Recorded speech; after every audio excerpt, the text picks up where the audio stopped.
we're really excited about playing in the NCAA tournament 2 years in a row. This is, it's always our goal is to get to the tournament and have an opportunity to play for a championship. So we're excited about being there and looking forward to the matchup with Kansas.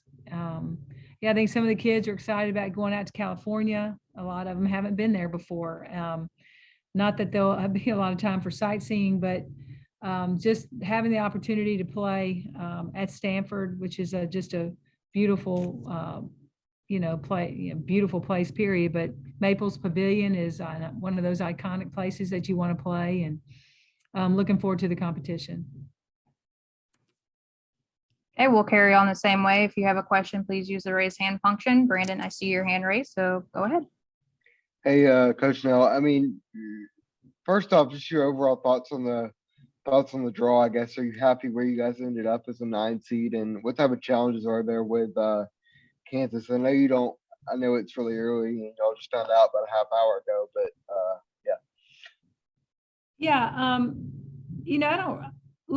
I'm really excited about the tournament.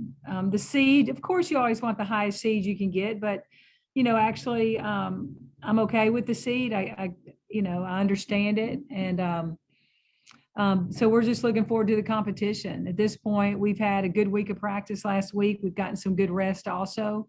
So now we'll zero in on Kansas and get ready to play them. But it's go time now. This is why you practice for the past 11 months to get to this point. So everybody's excited about it.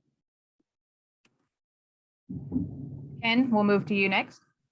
No, you sort of touched on it, but you obviously your net was 28, I think. Were you kind of thinking we'll be a 7? Was that your expectation? Well, I think that I was thinking we could have fallen anywhere from 6 to 8. I might have been a little surprised at 9, but what's the difference between 8 and 9? It just is what it is. But so when it flashed up there, I think, just maybe the kind of the way we finished the season wasn't what the committee wanted to see, but that's okay. We're all right with it. We feel good about where we are and the progress we've made in the last week. So we'll take that and go and compete hard. Brandon, do you have a question?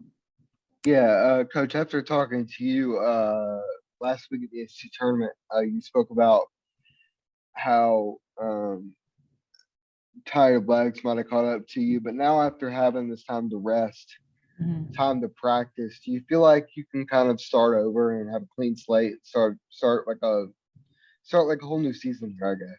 Well, there's a real excitement that comes along with getting into the NCAA tournament. It's excitement for the coaches, it's excitement for the players. You're playing normally you're playing someone that you have not played all year long. Maybe you haven't even seen them play all year long. So there's this surprise element, excitement element, something new and fresh. And I think that we all feel that. Probably every team in the tournament feels that, because we're all back at the starting point of a new season. So anything can happen. We go back and we look at things that have happened in history, and there's been precedent for a 9 seed to get to the Final Four. There's been precedent and who finished 6th in their conference that year. So, we find all those little bits and nuggets and we use them because it's, they're just any way to help motivate your team and know that things can be done no matter where you're seated in this tournament. Everybody's fighting to get a chance to win a championship. Marcel, we'll move to you for the next question. All right, thanks, Liz. Coach, what can you take away from last year's experience being in the NCAAs, breaking that long streak of not being in a tournament to now being in second consecutive year? What can you carry over from last year and just being in a tournament in this atmosphere into 2022? Well, I can tell you this, Marcel, that after we beat West Virginia in the second round, that was one of the happiest days of my coaching career. I want to be honestly, and I remember I said it then. It was just the pure joy of the win and experiencing it with that team was incredible. That was so much fun. So I remember that. I remember that like it was yesterday, because it was just, and I remember telling myself, boy, you enjoy this and you feel it and carry it with you, because, you know, coaching's hard and it can be really tough. So you've got to really appreciate and enjoy the good times. And that was one of the most fun times I've ever had. The sharing that joy of that win with with our players was fantastic. So we'll take that. We'll remember that. And, you know, we want to go farther than that. We want to feel that feeling again. So, you know, that's what we're striving for. We have time for another couple. If anybody has a question, please use Yeah, their. I'll just follow up on that. Ms. Marcel again. But what about having the veterans coming back, your seniors, and like a lot of Kubash, those players? How big is that to have some veteran leadership coming into this tournament with their experience? Yeah, it's real important. You know, they're excited to get back to the tournament. Last year was their first time to play in it and have that success. So they're very excited about it and seeing, you know, what we can do this year. So we were fortunate to have Kubai come back. You know, we missed Fletcher out there this year, no doubt about it. But I'm super proud of this team for the fight that they've shown through this season with facing adversity over and over and over again and just continuing to battle.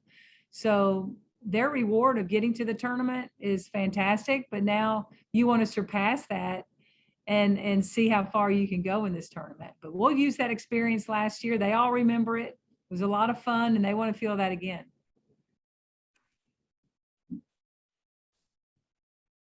Okay, we'll take one more from Ken.